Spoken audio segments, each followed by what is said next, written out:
Greetings, parish orphans and retrogrades. On July the 20th, National Catholic Register ran a really interesting article that didn't get tons of attention, but probably deserved it. It was entitled "The Pope Emeritus Puzzle: Will Pope Francis Rewrite the Rules of Resignation?" Here with me to discuss the article today and some really of the finer points it raises is my friend Ed Mazza. Ed, how are you doing? Doing well, thank God. Yourself? Well, thank God also. But I will tell you this, man. I mean, as a matter of first impression, this article is strange. And I don't think it reduces merely to the style in which it's written. There's some, even in the first 6 or 7 paragraphs, short paragraphs of the article, there are some points that jump off the page. I don't know. What was your first impression of this thing? Make the big case for us. So the article by Galeoducci, I guess that's how you say his name. He's a Vaticanista, and he basically presents it in terms of, well, Pope Francis has this idea about what it is to be a pope, and Pope Benedict has a different idea about what it is to be a pope. I thought there was only one idea, the Catholic idea of what a pope is. Am I wrong here, Tim? No, you're not. And this is the thing, man. It throws cold water on all of us who have been doing apologetics in one level or another for the past 10, 20 years or 2000. If I'm, again, not to make too fine a point of it, it's like we're always telling the Protestants, dude, you can't just say whatever you want about the Pope. No, we don't believe that a Pope. We believe thus and such. And our beliefs are constrained to the tradition, which began with Peter himself and the second Pope, even the early popes of Rome. To be Pope, you have to be thus and such. To stop being Pope, you have to be thus and such. Elemental analysis, which is what I tend toward. Now, all of a sudden, let me just read this, okay? And then I want your commentary. I don't feel like I need to say much. I want to hear what you say, Ed. And Tim, I lost you on the screen. Am I still with you? Yeah, you're still with us. Great. Yeah, we got you. We're going back and forth. Yeah, I don't have my lucky turkey bone with me today, so I thought maybe something went wrong. That could be it. Okay. With speculation running rife about whether I'm just going to hold this thing. With speculation running rife about whether Pope Francis could resign and whether he might retire to a residence in the Vatican Gardens like Benedict XVI, it is worth analyzing what the Pope has actually said and how this aligns with his wider project of a reform for the Roman Curia and the Catholic Church. Amazing, just after reading one paragraph, that other outlets didn't pick this up. Speaking with the Mexican television company Televisa, Pope Francis has made it known once again that he does not intend to give up the Petrine ministry. If and when he does, wait, what? If and when he does, though, he would not take the title of Pope Emeritus. Instead, Francis would become Bishop Emeritus of Rome. He would hear confessions and dedicate himself to the poor. Let me get this straight, Ed, and then you say something. I've never fantasized about sports cars, but if I had the chance to get one, I would want an aquamarine IROC Z from 1987, and I would want it to have a leather interior that was also aquamarine but darker. But I've never fantasized about sports cars. What in the hell? What do you say? I wonder if he's trolling us. I don't know. He's got to be. But this is not the first time that Francis has talked about Benedict being a Pope Emeritus or himself being a future Bishop Emeritus. Actually, as early as 2015, Francis came out and said, well, Benedict and these German theologians, they think the papacy is a sacrament.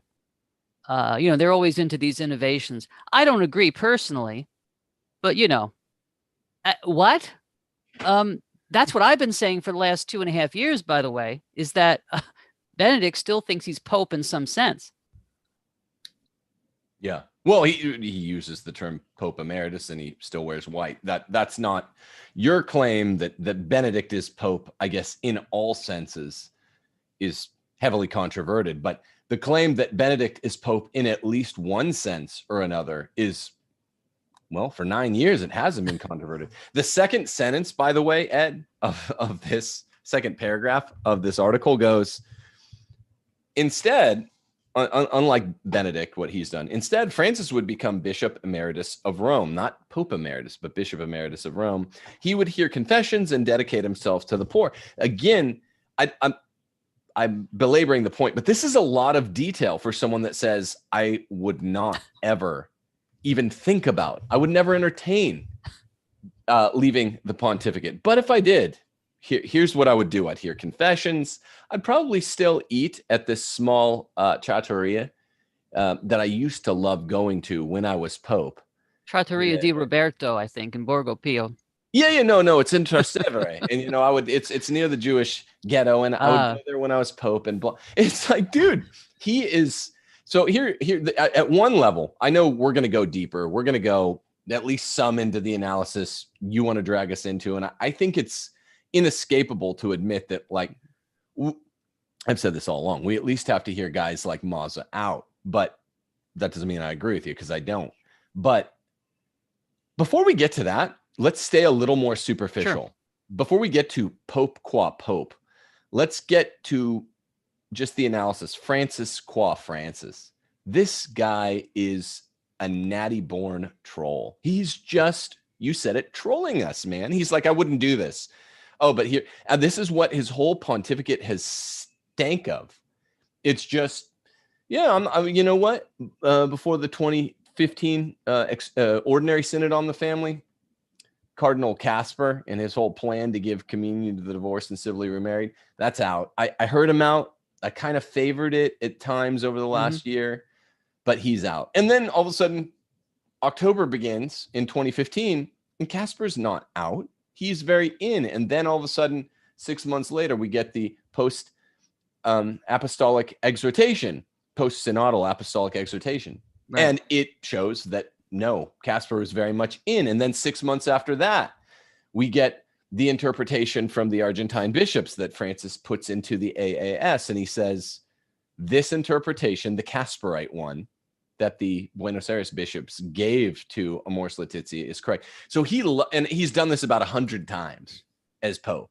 I did a show called 101 Outrages by Francis, where his main move is this one, where he goes, I would never, ever entertain the idea of eating a handful of caramels in the winter. But it's winter, and you know what? Maybe we should eat a handful of caramels. What is the deal? Are we just all dupes? Well, he's got a connection to the Western grandmother, so maybe he knows something we don't. Yeah, but there's always that.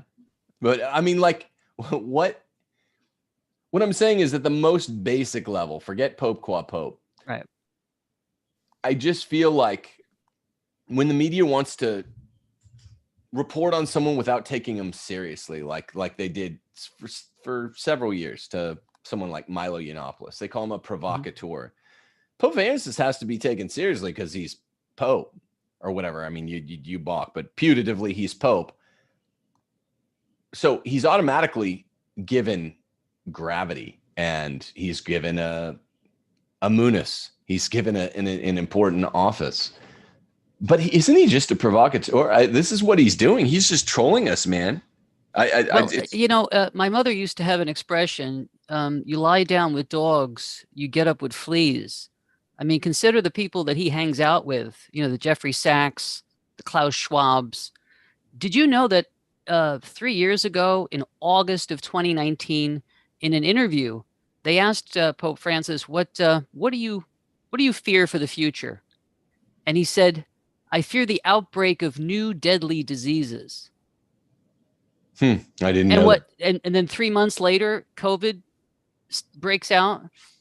And you remember the little Chinese lady that tried to shake his hand or hold his hand, and how he reacted to her? Yeah. This guy has a criminal mind. He's in on all this stuff. Yeah. Yeah, he is. Wait, what do you think? What is the his kung fu slap of the little Chinese lady with it? He didn't want her cooties. And maybe he was that New Year's Eve, I think, if I'm not mistaken.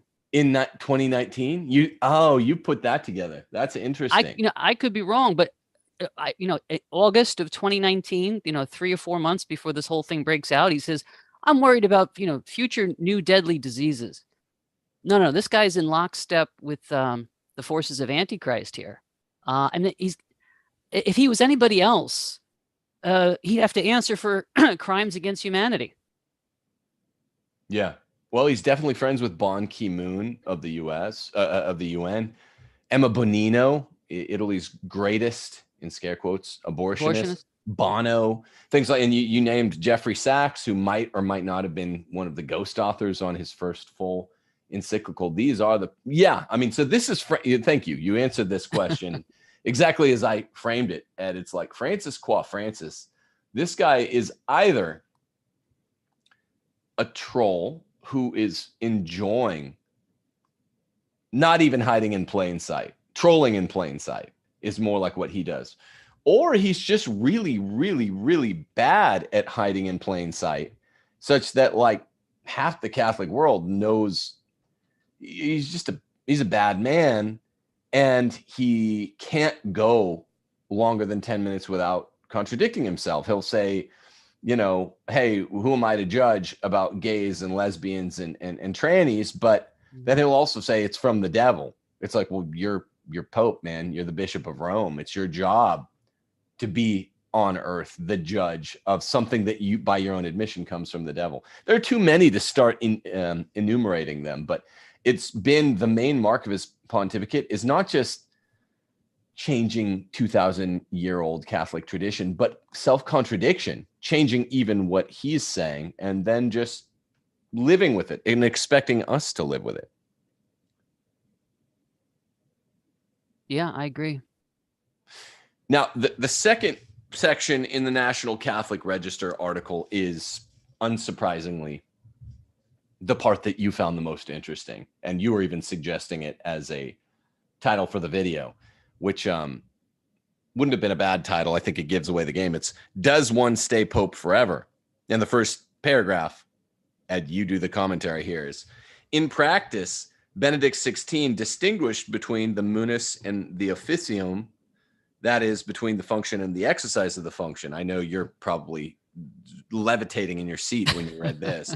Once elected Pope, he remains Pope forever. And that's odd. Yeah, I mean, he in half of the ways just enumerated, he remains Pope forever. That's his claim. But Pope Francis, however, second paragraph, plans to be Bishop Emeritus of Rome, even though he doesn't plan to leave. What the hell?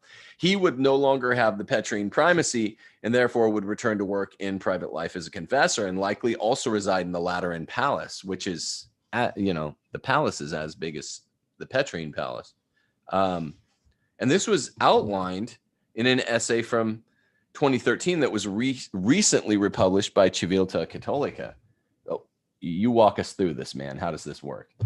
Yeah, so I've studied these Italian canonists and theologians like Ghirlanda. He used to be the head of the rector at the Greg. Okay. Yeah. And I think it's in that article from 2013 where he says the problem with theologians who think that once you're a pope forever, because, and I'll explain the theology behind that or the ecclesiology behind that, but those people who see the papacy that way, especially these German theologians, the problem with that is that if you ever resigned the office, you would still be Pope in some sense. So Ghirlanda himself does not subscribe to that ecclesiology, for that very reason. But Ratzinger does. And that's why, you see, what Ratzinger did was he applied this conciliar notion of bishop emeritus. What's a bishop emeritus? A bishop emeritus is a bishop who no longer has an active, no longer actively runs a diocese. Okay, so he's a bishop without a diocese. So what's a pope emeritus? Well, it's a pope, but without actively running the Diocese of Rome or the Universal Church. But who ever heard of something like this until 2013 when Ratzinger laid this on us, right? And who ever heard of these things before Vatican II? So in the article, Galeoducci brings up Rahner, and he brings up how Rahner thought that jurisdiction and sacrament are indissociable. So can I speak to that, or did you want to say something? Go for it, man. Well, this is a free forum here. So in what sense can Ratzinger claim that he's still Pope, but he doesn't have an active role in the diocese anymore? Let me lay a quote on you from Ratzinger from his Principles of Catholic Theology, which is basically standard at most seminaries. He says, the most crucial event in the development of the Latin West was, I think, the increasing distinction between sacrament and jurisdiction, between liturgy and administration as such. So let me break that down for a second. So in the church, there's sacred power. And it's for the last 1,000 years, canonists and theologians have described that sacred power comes in two varieties. There is the power to confect the Eucharist and to administer the sacraments. And bishops and priests, get that. Priests get that when they're ordained, right? Mm-hmm. But then there's also the authority to govern.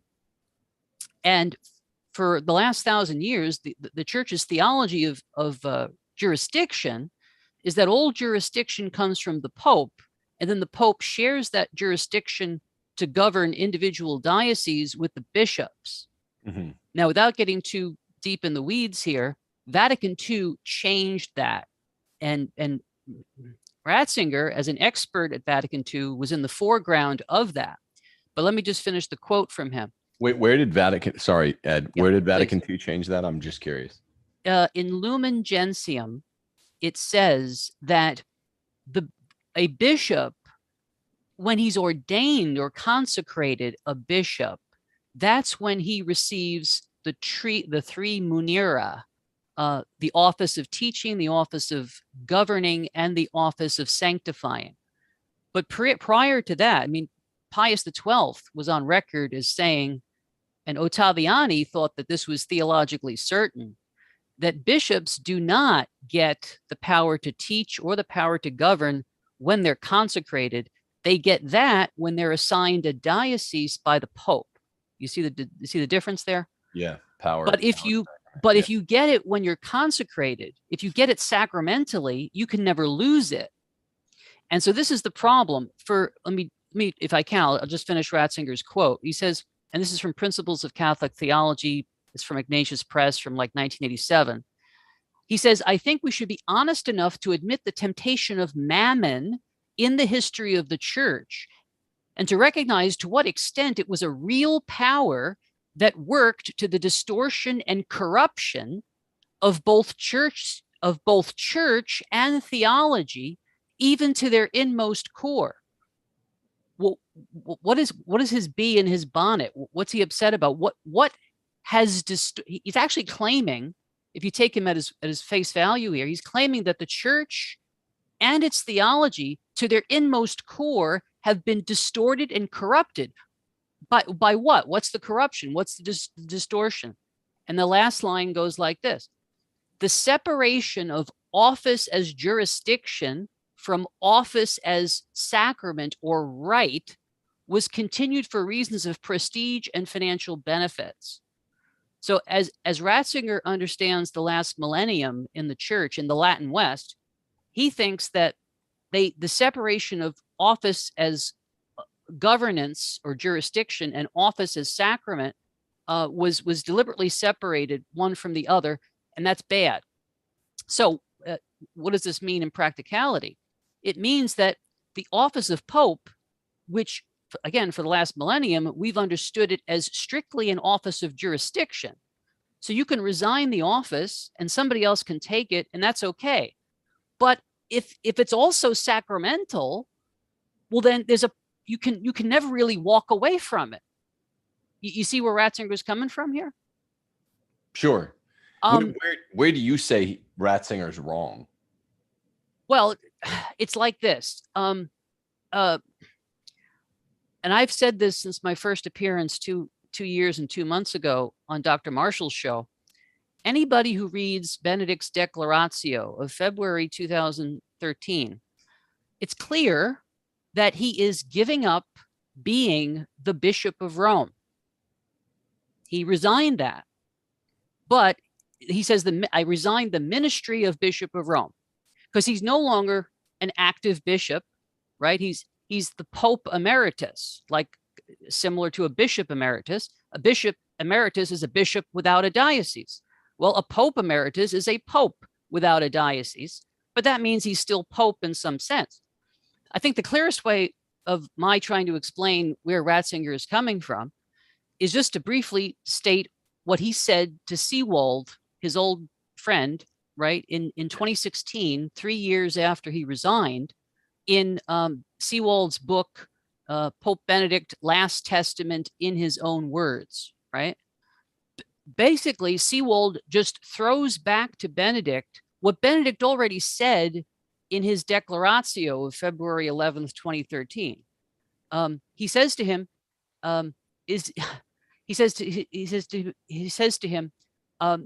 because you no longer have the energy, is that a good enough reason for stepping down from the papacy? Which is, you remember what Benedict said, right? He said that I no longer have the strength for the words and the deeds of the papacy, but the munus is spiritual in its essence, and therefore I'm still capable of doing the suffering and the praying. You see, so Seewald says to him, is a slowdown in the ability to perform reason enough to climb down from the chair of Peter? And what should Benedict say? He should say yes, right? Because all Seewald is doing is repeating his own Declaratio back to him. But Benedict says one can make that accusation, but it would be a functional misunderstanding. The follower of Peter is not merely bound to a function. The office enters into your very being. So in this regard, fulfilling a function is not the only criterion. Now, let me ask you this question. If I say to you that the follower of Peter is not merely bound to a function, the follower of Peter is obviously the Pope, right? And if he's not merely bound to a function, and what's the function that Ratzinger's talking about here? Being the active Bishop of Rome. The jurisdiction, yeah. Right, jurisdiction. It means that he's bound by something else besides that, right? So if he renounces the function, well, he's still Pope in some sense, because he's still bound to whatever else the follower of Peter is bound to besides the function. Am I clear? He says, of course. I mean, he called himself Pope Emeritus. So yes, what we need to do as a church is theologically straighten out whether or not munus and ministerium or whatever, the function and the exercise of the function can in fact be pulled apart, dirempted, distinguished. That's what remains to be seen. Exactly. If you can, then X. If you can't, then X prime. And so what I've argued over the years is that if there's something more to being Pope than being Bishop of Rome, which he willingly gave up, if there's something more to it, and he still clings to it, well, you can't go halvesies. That's a substantial error. You can't bifurcate the papacy. You know what I mean? Well, that's what the church needs to clarify. Right. The church, insofar as and to the extent that we accept that he has bifurcated the papacy, if the church doesn't, sometime in very, very near years, 23, 24, 25, if the church doesn't come and say, Ed Mazza was right, then it's not just tacit, it is implicit, even stronger conceptual connection, that Benedict was right all along. They could be split. And then I guess then we have our answer. And it's a bit embarrassing, egg on all of our faces, our Catholic faces, because it shouldn't have gone 265 popes before this was defined into the pontificate in over 2,000 years. But I guess if the church says, yes, you can, then we have our answer. It's just very late developing magisterium. That's my point of view. That's why I am very interested in what you say. You nice man, and I think a good Catholic, and you know a lot more about this stuff than I do. But that's how I distinguish with your position. I'm saying I guess the church can modify its magisterium on popes themselves this late. It's just embarrassing in front of your Protestant friends that they would do so late. Well, there's a couple of wrinkles there. The first one is that, as far as I'm concerned, and a lot of people also are concerned, we're living on borrowed time here, Tim. Our Lord told Sister Lucia in 1931 that by not doing the consecration of Russia, the Pope and the bishops were following the example of the King of France, and they would follow him into misfortune. The Sacred Heart of Jesus had asked the King of France through St. Margaret Mary to consecrate France to his Sacred Heart. Yeah. And he didn't. And 100 years later, he was stripped of his power by the Third Estate. Now we're coming up in 7 years from now. It'll be 100 years since Our Lady appeared to Sister Lucia in 1929, asking her, saying, now is the time when God wants the Pope and the bishops to consecrate Russia. So if Francis is not the Pope, then we haven't had a consecration of Russia yet with the Pope and all the bishops, and we're running out of time before the chastisement hits. So I'm with you. I mean, eventually the church has to magisterially decide on what we're talking about here, but we don't have much time. We got to get our act together because we need to figure out who the Pope is, because we need a Pope to do the consecration of Russia before the whole world gets taken over by communism and possibly, nuclear war and everything else. What I say to you is what I say to my good friend Pat Coffin all the time. I don't know where anyone gets, I'm talking Novus Ordo Normi, I'm talking SSPX, I'm talking this proper set of Acontis, I'm talking you Benedictus Pope people. I don't know where anyone gets off wagging their finger, not that you're doing it like rudely, but wagging their finger in other people's faces and being like, this is how the church works on all this stuff in the last 9 years, most specifically, but also the last 60, since the council. This stuff needs to be sorted out. And so I'm not an agnostic. I am certain in the Christian version of the monotheist God, the Catholic Christian version of the monotheist God. But if we're living through something as important as something bigger than the Avignon papacy, then how do you, if that's your claim, then how do you say, so we know, because the contemporaries of the Avignon papacy didn't know what in the hell was going on? I feel like I'm the only Catholic that says this stuff. But Catherine, and I don't think through special revelation, Catherine of Siena, an unlettered laywoman, she knew who the Pope was, and she wasn't afraid to tell the Pope, that who the right Pope is. You know what I mean? But let's put it this way. The church has already given us some guidance on this issue of, can there be more than one Pope at one time? Back during the time of Jansenism, there was a pamphlet going around France claiming that Peter and Paul were sort of co-bishops of Rome. And there's an argument to that, right? Because think about it. On June 29th, we don't celebrate the Feast of St. Peter. We celebrate the Feast of Saints Peter and Paul. And even when the Pope makes certain documents or speaks, he speaks about Peter and Paul all the time together. But the Pope at that time, and you can find this in Denzinger, I think it was 1645, 1647, the Pope comes out with a document condemning that as an error. You cannot have two people sharing the papal power, whatever that power is.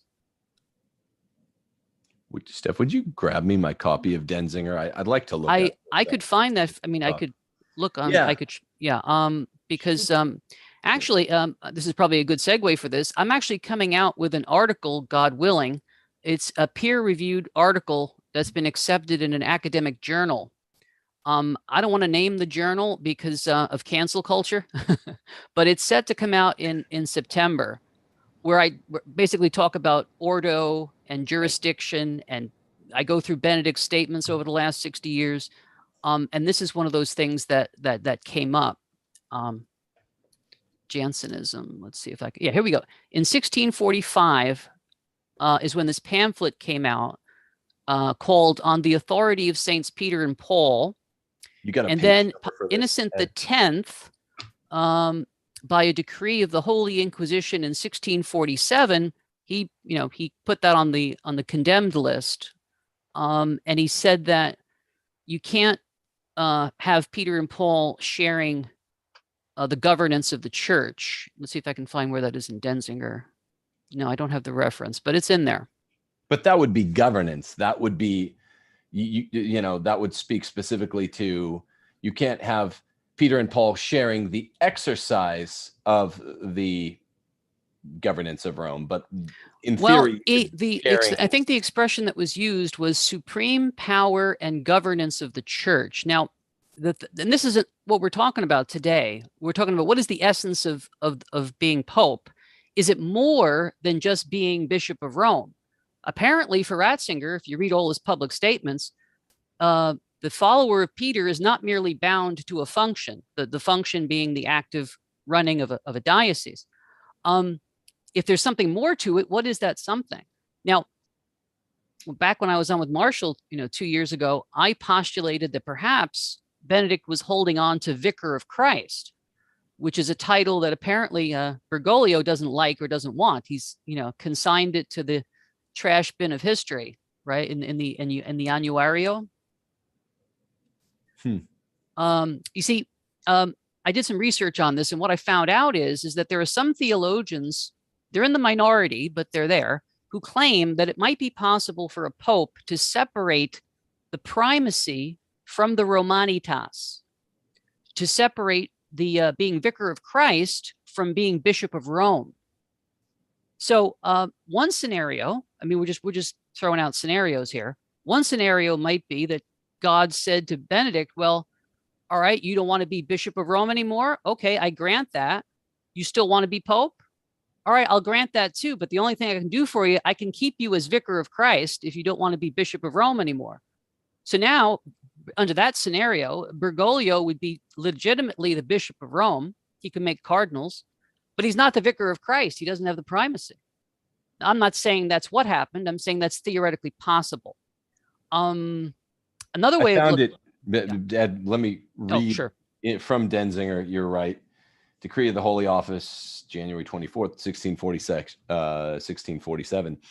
This proposition, this whole block of text, Saint Peter and Saint Paul are the two princes of the church who amount to one, or, quote, they are the two leaders and supreme heads of the Catholic Church united with each other in the greatest unity, end quote, or they are the twofold summit of the universal church joined together as one in a most sublime manner, end quote, or they are two supreme pastors and governors of the church who constitute a single head, end quote, interpreted in such a way as to imply a complete equality between St. Peter and St. Paul without the subordination and subjection of St. Paul to St. Peter in the supreme power and governance of the universal church, the most holy Lord, that is the Pope, has decreed and declared heretical. So Benedict's claim is distinguishable from this one here, right? Well, yes and no, because supreme power doesn't just mean practical power.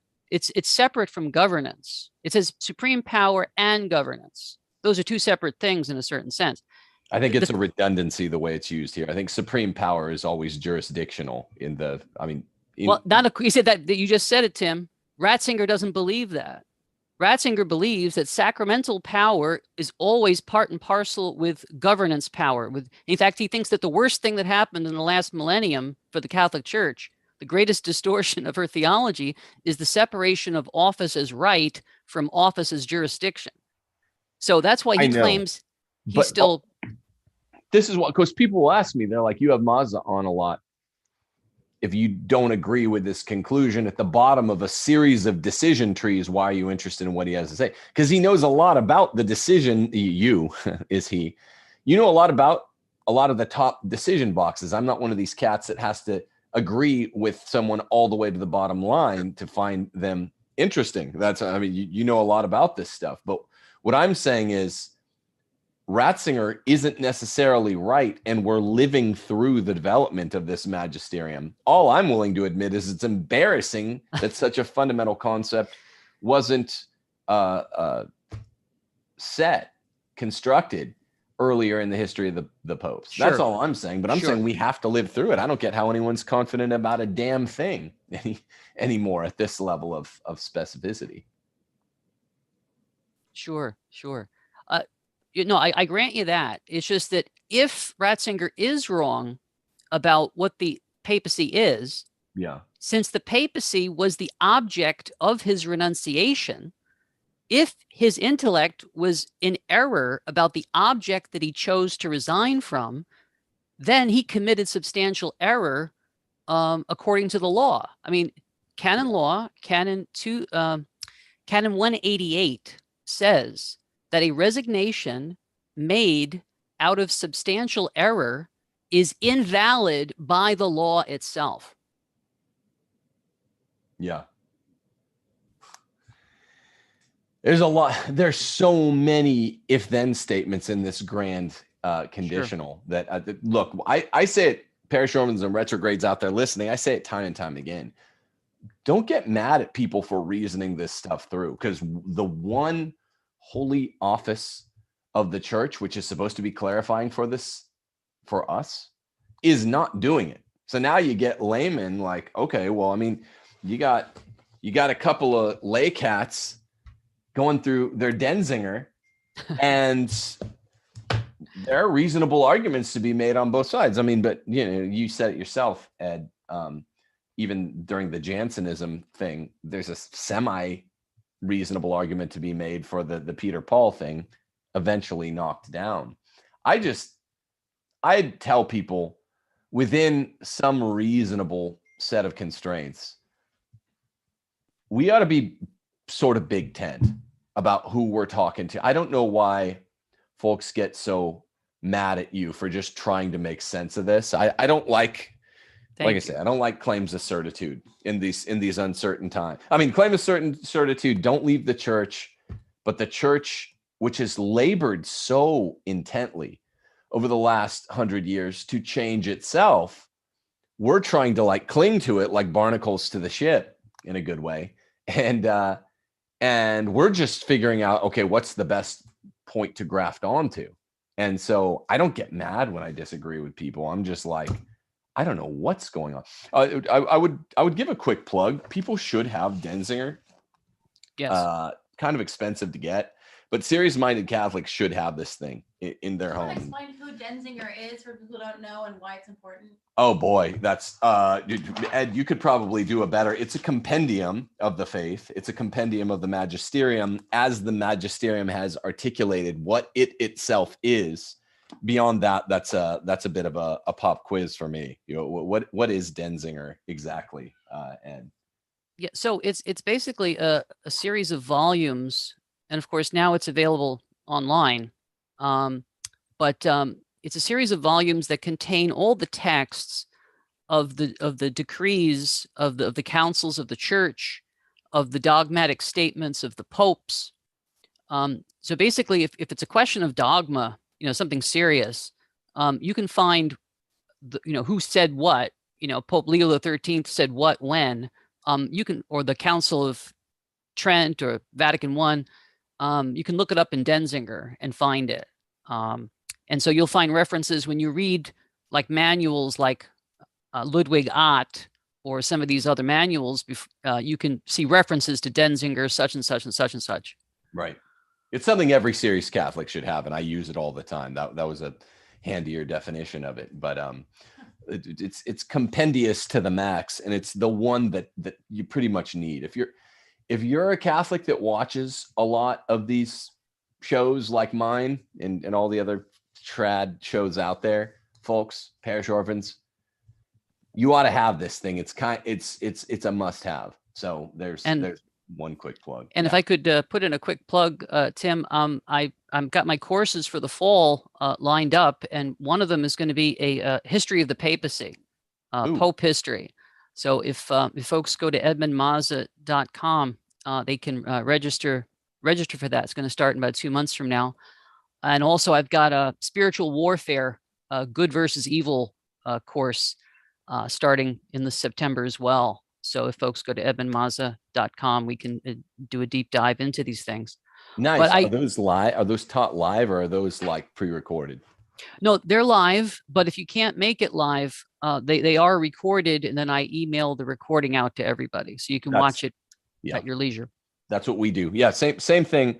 Plug for timothyjgordon.com. We're still ascertaining exactly which courses we're going to do, but we're not competing with you. Yours are a little more specific. I still have church history, U.S. history, a couple Latin courses. I have 12 on timothyjgordon.com. Those are all recorded.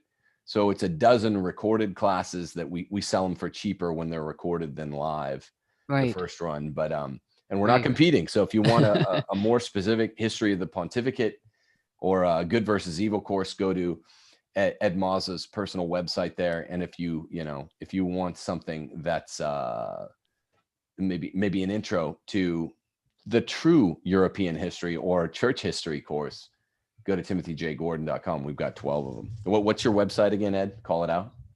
It's edmundmazza.com, MAZZA.com. And I just want to thank you again, Tim, for being so open-minded with somebody who's off the reservation here. But again, I don't think I think I'm working within the lines here. I don't think I'm coloring outside the lines, because one of the great, you probably know this guy, he was a commentator on the Summa, Thomas Cajetan. He had a debate with Luther. He had a debate with the conciliarists. So this guy was like ultramontane or hyper papal to the max. Okay. And he says in his commentary on the Summa, where St. Thomas talks about schism, he says, if someone for a reasonable motive holds the person of the Pope in suspicion and refuses his presence and even his jurisdiction, he does not commit the delict of schism, nor any other whatsoever, provided that he be ready to accept the Pope were he not held in suspicion. And Cajetan says, it goes without saying that one has the right to avoid what is harmful and to ward off dangers. In fact, it may happen that the Pope could govern tyrannically, and that is all the easier as he is the more powerful and does not fear any punishment from anyone on earth. So it's good stuff. Yeah, that you should hold that dear to your heart in these times. I mean, I did a deep dive into Cajetan. He's considered one of the most faithful Thomists of that century. I don't think Gilles Son has a problem with him, but I think I trust Cajetan. I try now when it comes to Thomistic metaphysics. Domingo Banez is even Hugh's even closer to Thomas and explaining Thomas, because Thomas is such a galaxy brain. You need a Banez to explain. I think Banez is the best explainer. I don't think Cajetan is as lucid about Thomas's metaphysics, but he was considered one of the non-experimenters, where you get into like Suarez's metaphysics is a wreck. And it's totally unThomistic, but yeah, Cajetan is a faithful Thomist, serious around Trent, and one of the leading minds in the church, not just academics, but also he was sort of a leader in terms of the magisterium, how dealing with the Protestants, right? So so he's a serious-minded enough guy to cite, to be like, look, if you have a realistic issue with the Pope, you're not just people shouldn't start calling you Luther. He dealt with Luther, and he knew that Luther, he knew what that really looked like. If so, Cajetan and maybe a lot of these guys would be in similar positions with, I have more Pope agnosticism, a healthier dose than you do, obviously, but they might be more like me, or maybe even more like you. I don't think we ought to start slinging mud at good Catholics that are just like, this is really weird and unprecedented.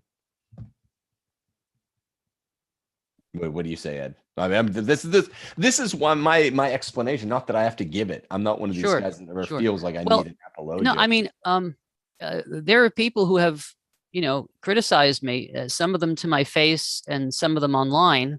Michael Voris, who I respect, and Lofton, who I respect, but I disagree with them about the ability to talk about this issue. I mean, canon law says that no one can judge the first see. No one can judge the Roman pontiff. And that's true juridically. We have a process, in America, obviously, we have a process for judging the president. The House of Representatives can indict him or charge him, and the Senate can deliberate and then convict him. There is no such thing in the Catholic Church. There is no higher authority than the Pope, juridically speaking. I'm not trying to pronounce a juridical sentence on the Pope. I'm just, calling it like I see it. And I think there's a distinction between the two. No? Yeah, there's one that's got to be made somewhere. Look, particularly when this Pope can't go an article's worth of quotations. Like, I mean, I'm looking a little bit more at the article we're citing from today, the National Catholic Register article, without contradicting himself in the ways that you and I were cracking jokes about in the opening 5 minutes. It's really not funny. I mean, it is funny, but it shouldn't be funny. That he's like, hey, I would never consider giving up the pontificate, and I haven't.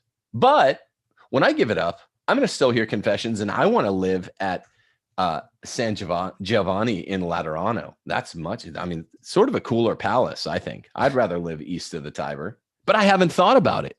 That's when he can't go 5 seconds without contradicting himself. Contradiction is the mark of, you can't explicate a false logoi, to be Platonic about it first. I'm not a Platonist, but if we take the statesman and the sophist, about Plato's two most metaphysically nuanced dialogues, you can't explicate a false logoi. So contradiction means something in the world. Sorry, Tübingen. Hey, the Hegelians are wrong. Contradiction means look again, something stinks. You can't explicate a false logoi. So yeah, when the Pope is literally like, I'm Pope, I am Pope, I will never quit, I won't quit. If I quit, I would do this. I've never thought about quitting or what I would do. I'd say fair game for reasonable speculation. Now, you go further than I would, in claiming certitude for reasons I'm repeating. Well, but it's stinky and it's weird. And people like Monsignor Bux, B-U-X, he used to work with Ratzinger on Communio and in the clauses for, I think, the canonations of saints or something in the Vatican. He's a well-respected traditional priest. He came out and said that it was 2018 in an interview with Aldo Maria Valli. They were talking about what the disaster, the train wreck of the Bergoglio pontificate. And he says, well, I don't think we should explore the Pope as heretic thing. I think we should explore the invalidity of the possible invalidity of Ratzinger's resignation. That's actually what initially got me looking into this in the first place, is that somebody like Monsignor Bux said we need someone to go through and analyze it and see what we can come up with, because Bux is not buying this idea that Andrew and Peter somehow share the primacy somehow. And then yeah, go ahead. I was going to say Carla Maria Vigano just this year came out and said that before we can have another conclave, we have to investigate Benedict's resignation, and we have to investigate the conclave that elected Bergoglio. Yeah, I know. I mean, I wish he would speak a little less frequently, because then it would keep, titrate it down less, keep that stuff pure, man. But he started talking a lot, predicting who's going to be president after 2020. That got hard to listen to, but my ears did perk up when he said that, and I think that's really sensible. Look, you got to investigate this. Just do your due diligence. I know this isn't the watchword in Rome these days, but do your due diligence. Just go back and reassure all the naysayers. Why not? Reassure all the Ed Mazas and Pat Coffins and, all the Benedictist Pope folk out there. Why not? It's questionable enough that it warrants looking into. Same thing as, hey, Paul VI had to come out and say he wasn't a homosexual, right? Enough people were saying it that you got to address it. It might be a bit embarrassing, but the egg is on our face. And it's not on our face just because Pope Francis has been the worst pope ever after this unusual resignation, but because the resignation itself was less than spotless. But also, Ingo Dollinger. Do you know much about Ingo Dollinger, Ed? A little bit, yeah. I mean, he's the one that made the claim that, look, Joseph Cardinal Ratzinger has been smitten with this idea forever of splitting munus and ministerium. And then the church, everyone jumped on his case and said, no, shut up. But it sounds like from what you were saying today that it's just something in Ratzinger's scholarship that he kind of owns. Oh, right? yeah. And like I said, no less a person than Bergoglio himself, I think it was February 2015, comes out and says, yeah, these German theologians, some of them think that the papacy is a sacrament. Yeah, okay, if they want to believe that, fine. And then that takes us back to where we started the show today. Bergoglio has his truth about the papacy. Ratzinger has his truth about the papacy. Since when did we have a plurality of truths? Right. Actually, let me read from the article really fast. Maybe you have that spot. We're literally dealing, an esteemed rag like National Catholic Register. We're dealing at the pop culture level of that phrase. It's my truth. It's your truth. It's embarrassing, man. Literally, it under the subsection called "Where Benedict and Francis Think Differently," the author of this article, I'm not going to try to pronounce his name, writes the following: his recent comments suggest Pope Francis might go to live in the Lateran Palace, which is the seat of the Pope as Bishop of Rome, which it is. We lived right near it when we lived in Rome. It was dope. In the Televisa interview, Pope Francis has also discussed how he thinks the office of Pope Emeritus should be defined and how he would interpret his role after a possible renunciation. You mentioned this, Ed. Pope Francis' conception of the office differs from that of his predecessor. Like they're just talking about their differing favorite colors or favorite flavors of ice cream.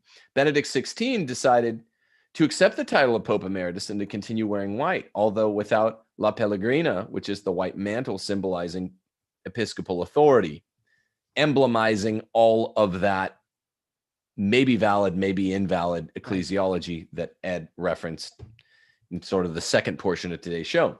Last paragraph. Benedict XVI defined the terms of his resignation in his last general audience as Pope on Feb 27th, 2013. Fated day for many of us. There can no longer be a return to the private sphere. My decision to resign the active exercise of the ministry does not revoke this. I do not return to private life, to a return to a life of travel, to meetings, receptions, conferences, and so on. I'm not abandoning the cross as if the cross is the sacrament or whatever. Well, actually, but remaining in a new way at the side of the crucified Lord. Yeah, go ahead. Yeah, in 1977, Ratzinger gave a birthday address. It was the 80th birthday of Paul VI. And in that long address, which Ignatius Press subsequently republished, he refers to the sede, to the chair, as a cross, and the papacy as a cross. So when I read his, his last general audience speech, and he says, I'm not giving up the cross, i.e., I'm not giving up the papacy in its ontological dimension. Right. Or he says, my decision to resign the active exercise of the ministry does not revoke this. Does not revoke what?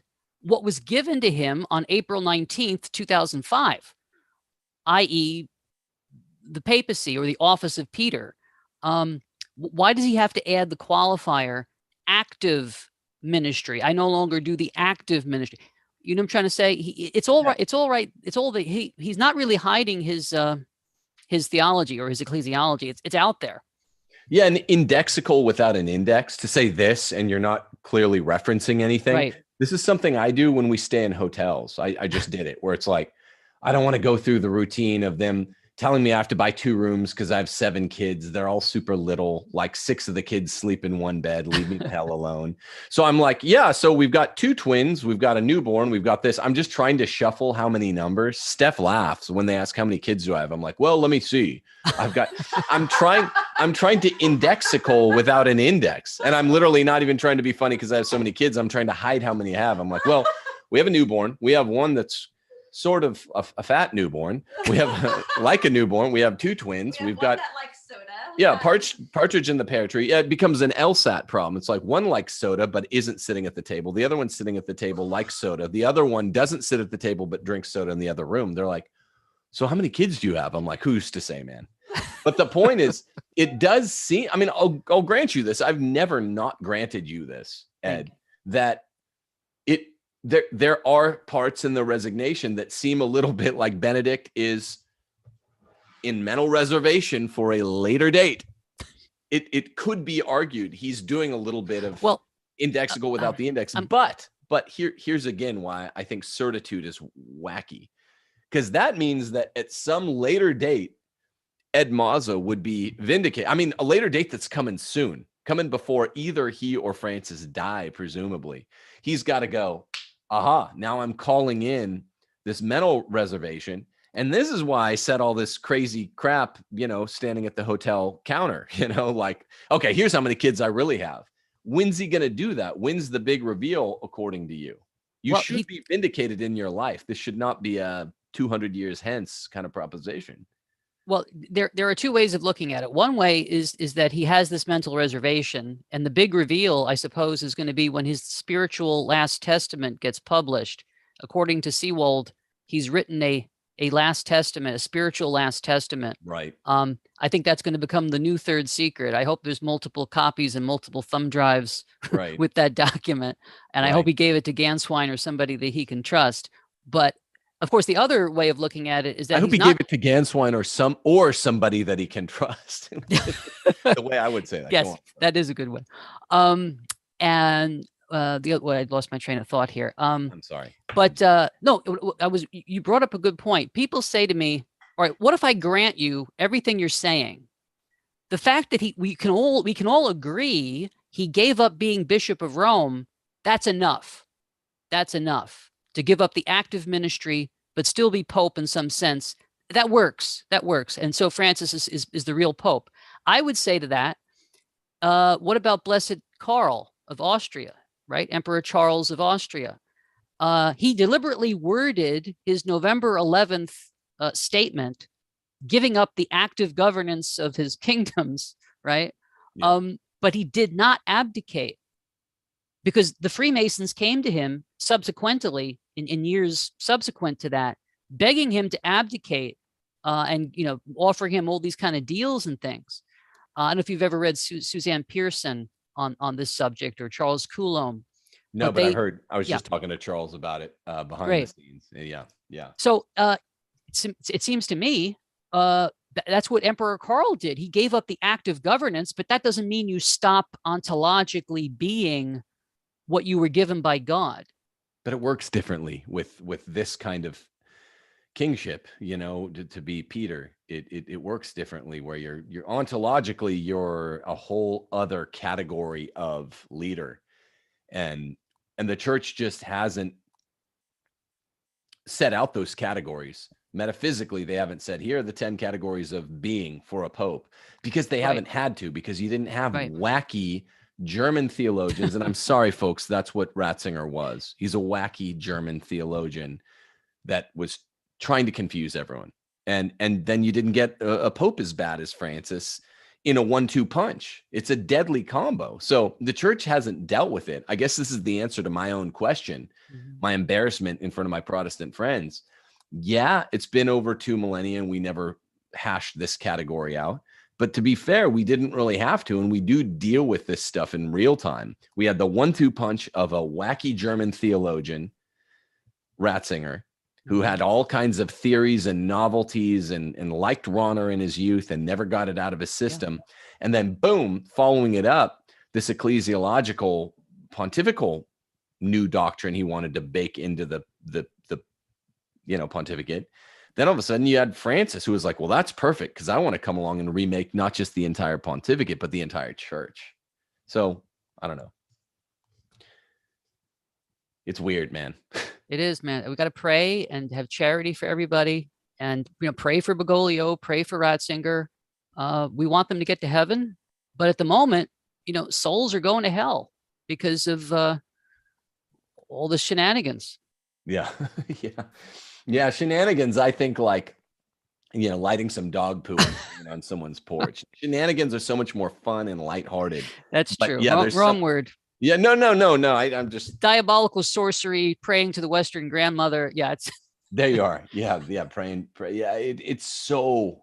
If only Pope Francis's worst infractions were that once in Buenos Aires he lit some dog poo on like old man Tompkins' porch. That would make me like the guy. But instead, what his shenanigans are, he's trying to kill the spiritual West. He's trying to kill Rome. And it's so evident now. Let me just ask you something, Ed, a little bit out of your wheelhouse, but you also know a lot. For these guys that criticize you, this isn't so much on Benedict as Pope, but I've never heard an able explanation of how the AAS letter from the Argentine bishops is supposed to work with like Patrick Madrid, right? Didn't he publish Pope fiction? I was talking to a friend about this the other day, and it's like, oh, before something wacky and confusing comes down the pike, the Pope will trip down the stairs on a skateboard or whatever. Right. Where was that? For the Pope sticking pretty close to open heresy in the AAS in 2016. We went through a 3-part process where in the synods before Amoris Laetitia, the Pope's splainers were saying, no, he's never going to do it. He's never going to do it. Give communion to the divorced and civilly remarried. Then the second step was Amoris Laetitia comes out and they're like, well, it's in a footnote. It's in a footnote. This doesn't count. This doesn't count. And then the third step was, and it's always 6 months separating them. Then at the end of 2016, the Argentine letter came out and he sticks it into the Acta Apostolicae Sedis. And it's all of a sudden, that is the only correct interpretation. That is damn near heresy. I'm not an ecclesiologist, but that is very, very, very dangerously close. Again, I don't have certitude. Have you ever heard an able-bodied explanation? Like I should have Lofton or Madrid or some. Oh, okay. So someone tell me that. How is that not a major problem? And do you know anyone in chat? That's a big problem. Yeah, they want to. To answer your question directly, I have not heard a satisfactory explanation of that because for years they've been telling us, well, if something goes into the Acta Apostolica Sede, that's magisterial. Yeah. But now they're trying to say, ever since Amoris Laetitia and the Argentine bishop's commentary on it, oh, well, it doesn't necessarily rise to the level of magisterium if it's in the AAS. That's all I've ever heard. Yeah. And since then. Now, I don't want to, throw gasoline on a fire that's already here, but if you read the pre-Vatican II manualists, like Ludwig Ott, Ott says public heretics, even those who err in good faith, meaning that they're just material heretics, do not belong to the body of the church. That is the legal commonwealth of the church, the visible church. They also teach, Ott and other theologians, that a bishop or a pope is the visible church. So ergo, a pope who was even just a material heretic would no longer be pope. Rahner, of all people, even goes into this. I found an article where Rahner, like in 1947, talks about Mystici Corporis Christi by Pius XII. You remember that one, right? A little bit, yeah. Where Pius XII basically says that heretics, apostates, what's the third category? Well, they don't belong to the church. Schismatics, heretics, apostates, schismatics. Yeah. Yeah, exactly. And so Rahner, I can find the article if people want it for the show notes or whatever.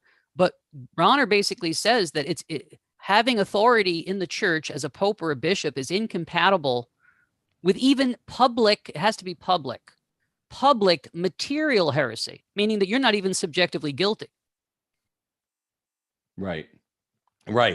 That sounds facially implausible because material heresy is it's so easy to run into. It's so much easier to run into than the kinds of snags, we'll charitably call it, that Francis has run into. You can run into material heresy quite easily. So I'm skeptical about that. Okay. I guess we have in chat Mr. Michael Lofton, and he gave some sort of answer to Okay, it. sure.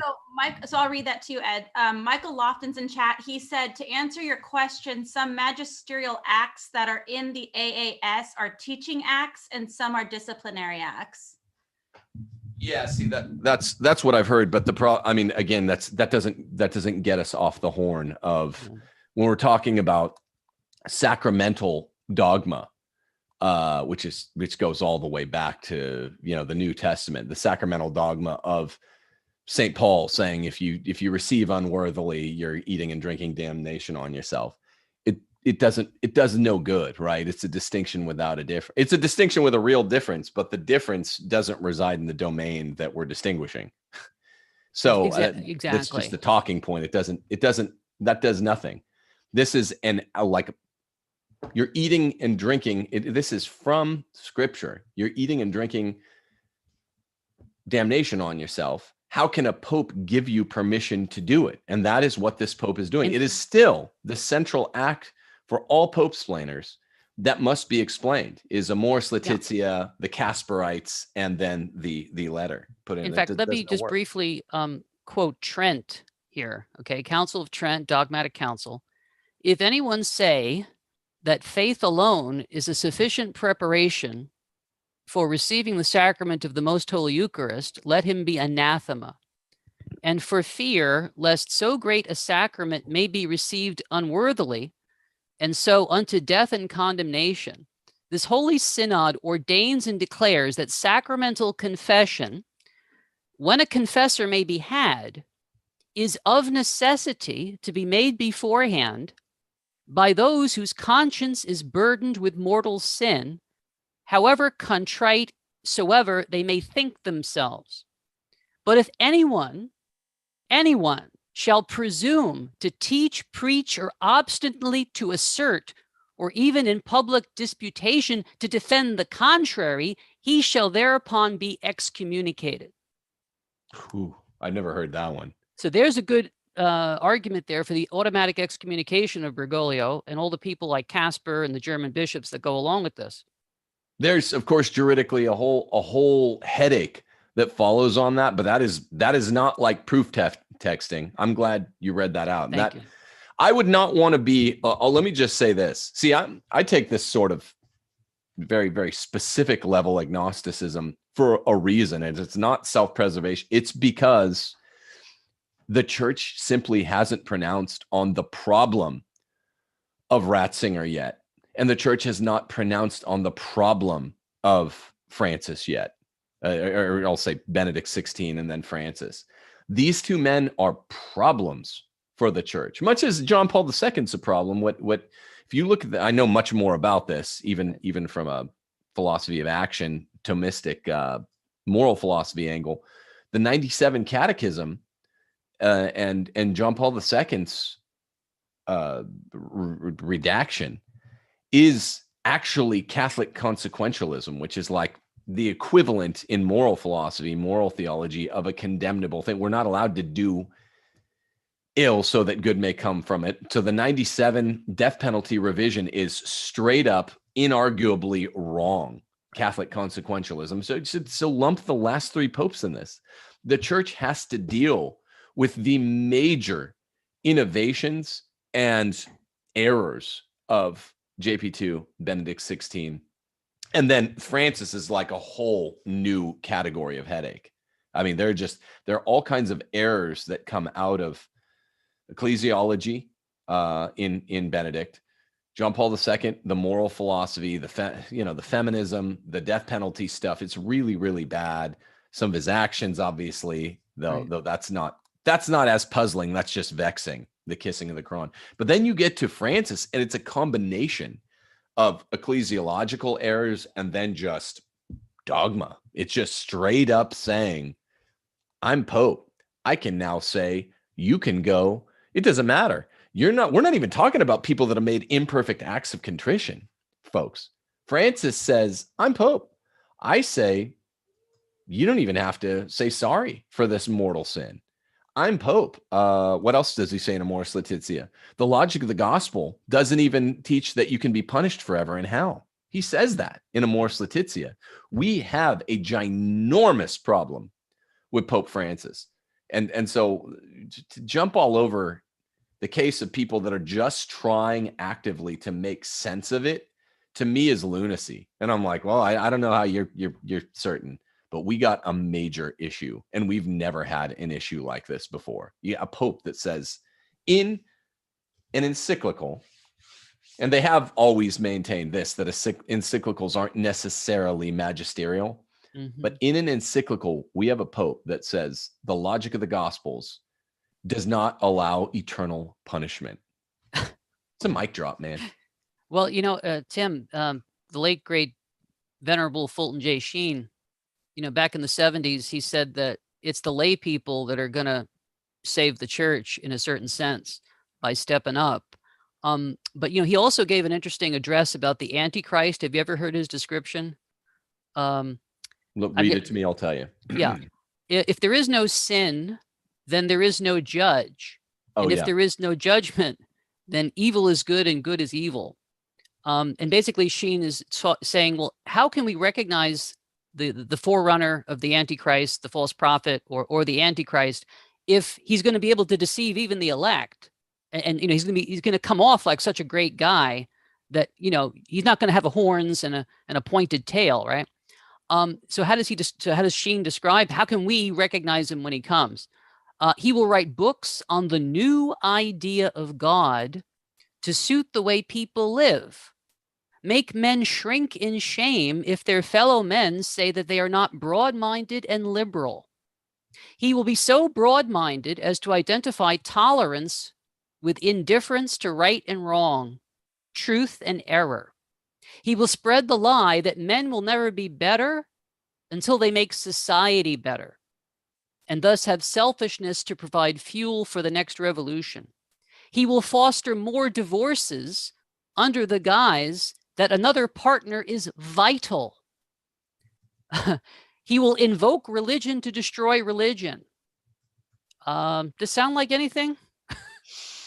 Don't know who you could be referring to. I don't think Francis is the Antichrist, but it sounds like Fulton Sheen might have. Well, there is the false prophet, the forerunner, like Jesus had John the Baptist, right? The Antichrist is going to have the false prophet forerunner.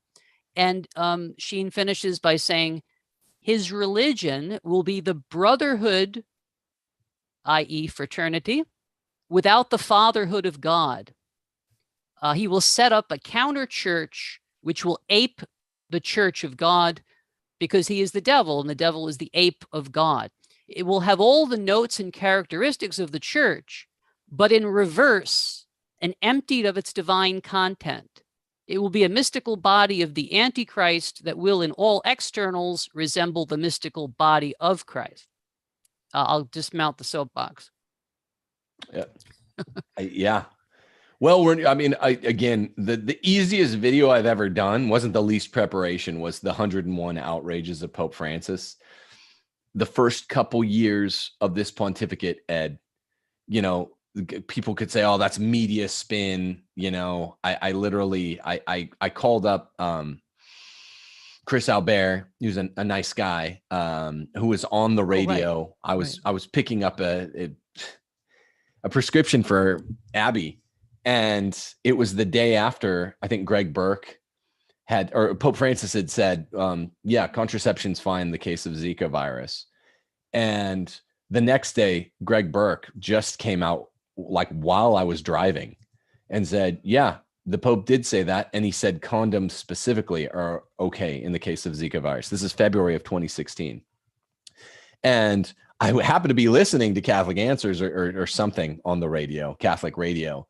And Chris Albert was saying, oh, people don't, this is just more media spin. So I called up and I was like, this is Tim Gordon. I write for Catholic Answers magazine. Tell Chris if he can't come to the phone right now. Burke, I think it was Burke, was the mouthpiece then, just clarified, yes, he said that. And yes, he meant condoms. I went in to pick up the prescription, so I couldn't listen anymore, come back out. And Chris had called up Patrick Madrid, and they were like trying to sort out the categories. They're like, oh, well, so, okay, people just keep believing in the church. I'm like, all right, now you sound like me. Just keep believing in the church. We'll sort this out afterwards. But Francis is a problem, right? Francis is a problem. And, to the extent that we've talked about relevant ways that even Benedict was, you can say that, people. You can be like, look, I don't know. I'm just going to go along until there's until there's significant evidence by the church to do another course of action. But the easiest show I've ever made was the 101 outrages, because it's this 100 times after the Zika virus thing. It just keeps playing itself back out. People keep rushing to his defense. And then you're like, no, dude, here, they clarified it. They even said it for you. Read it. And then they're like, oh, I'm embarrassed now. I'm like, that's why just don't overcommit yourself. Just say it's the one true church. That's Everything's still what it is. The pontificate has been altered, though, by Benedict and Francis. And we're just waiting to see the rabble, see how the chips fall. But everything besides the pontificate is still the same. People chill out and don't make claims of certitude. I'll let you have the last word, Ed.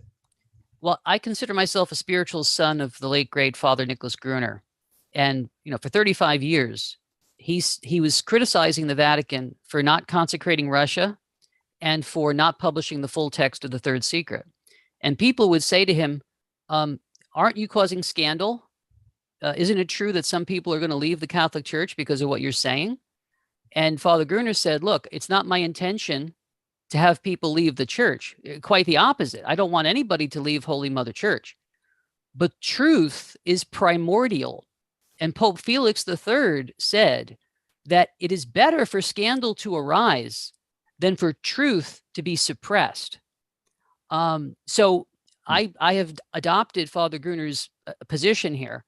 I'm going to call the truth the way reason and scripture and Catholic fellowship see it. And I'm going to beg people to stay in the church, and I can explain to them why they should, but that's not going to stop me from calling out the truth here. I think Father Gruner was right. I think that the truth trumps scandal. But sorry, I said this would be last word. This will be last word. Sure. I've asked you this about 10 times. I got to bug you one more time. You're not 100% certain, right? I mean, there's no way anyone could be if this is an Avignon.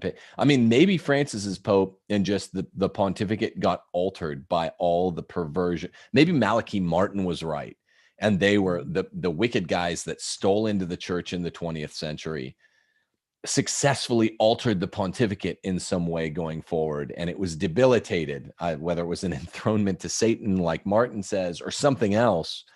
Maybe Francis is Pope. He's just the worst Pope yet.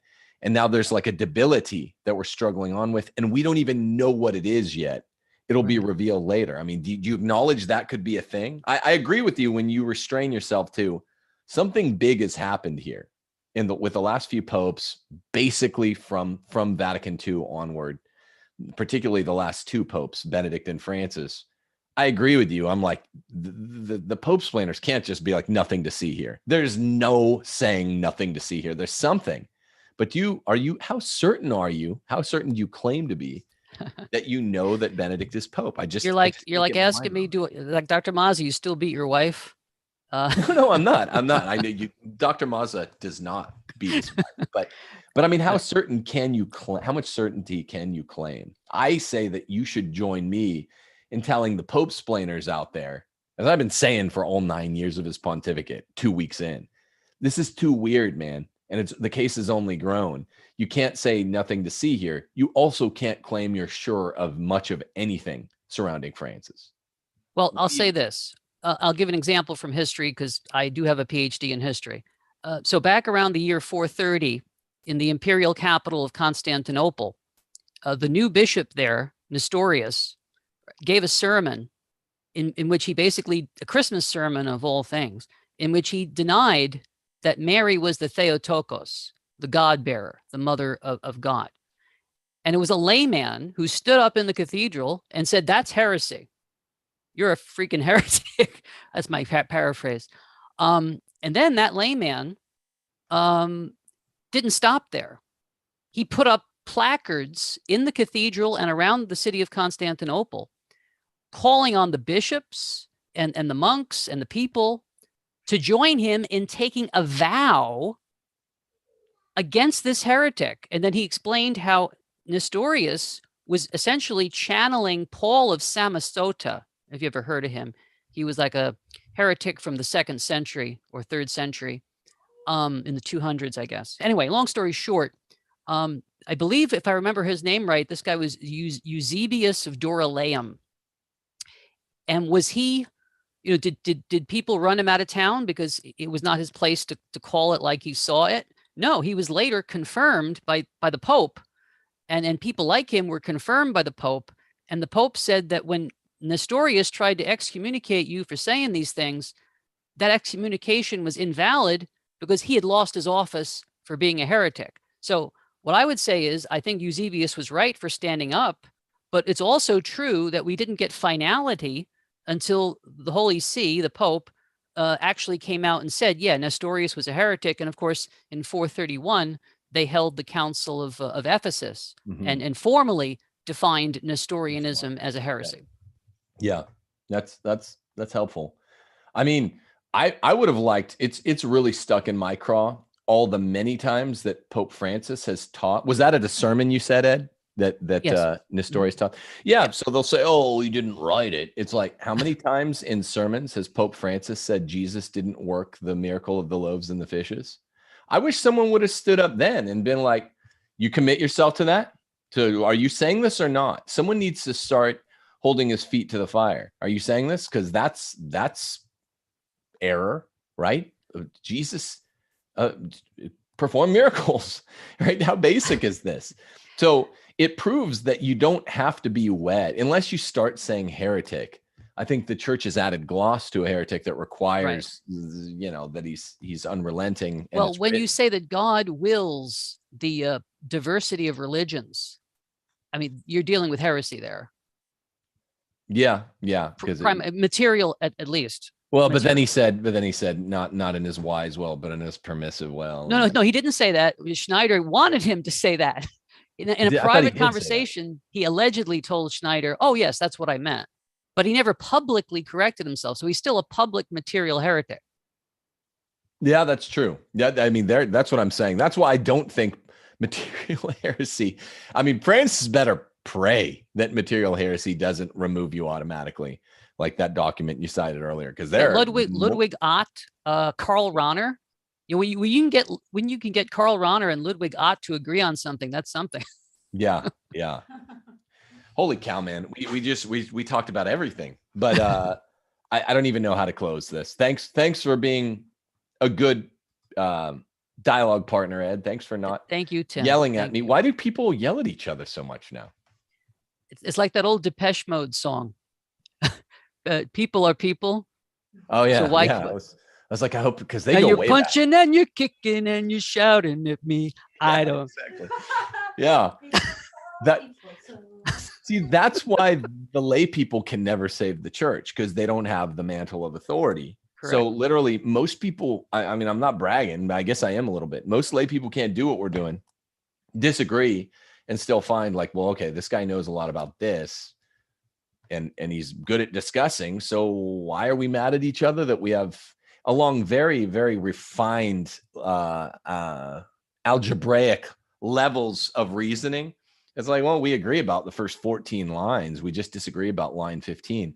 Why do they become so personally challenged that in the most difficult times one could possibly ever have lived through in Christian history, and the church is doing everything it can to obscure the truth? We don't know the truth. We're not the magisterium. So Tim, if they would just release the full text of the Third Secret, then they could prove us wrong about all these, theories about that Our Lady warned about a bad council or an anti-pope, like Malachi Martin said, or Father Kramer said, or Dollinger. Yeah, well, true. But remember Cardinal Bertone, who's recently died, he says it is fully released. So, I mean, he was best friends with Antonio Socci. Socci was writing the book Fourth Secret of Fatima to disprove the gainsayers of his friend, right, Cardinal Bertone. And then he was like, oops, this is wrong. Because truth is primordial. Truth. Yeah. All right, we have to end. We have to end. Thank you, We've Tim. talked about too many flamethrowers, but this is what we do. Normally it's a little more organized, but this is a good conversation. And Ed, I appreciate your time. And Thank you. Yeah, a lot of insights you shared today, even if we don't agree about everything. I agree. All right, God bless you, man. God bless you, Parish God Reverend bless you. Retrogrades. Yeah, everyone, like this video. You don't have to subscribe. You don't have to hit the notification bell, but please, everyone, like the video. It's a great favor. Dislike it. Even if you hate it. Deus Vult.